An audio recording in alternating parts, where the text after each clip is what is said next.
The business problems we typically solve revolve around process automation using Power Apps and Power Automate. We solve that problem by taking our clients through our typical project process. So if we're building a Power App or a Power Automate automation, we bring them through requirements gathering, to development, then to testing in UAT, and then to final production phase. One of our recent clients was using Dynamics 365 customer engagement for their sales processes.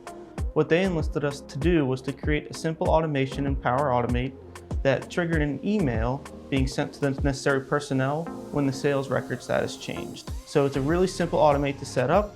All you have to do is create the trigger and create the action, and it actually removes the manual processes that they previously had to do.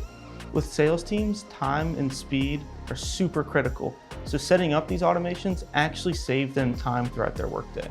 If you're struggling with manual processes, Collectiv's here to help you build out these automations to help you save time on these manual processes.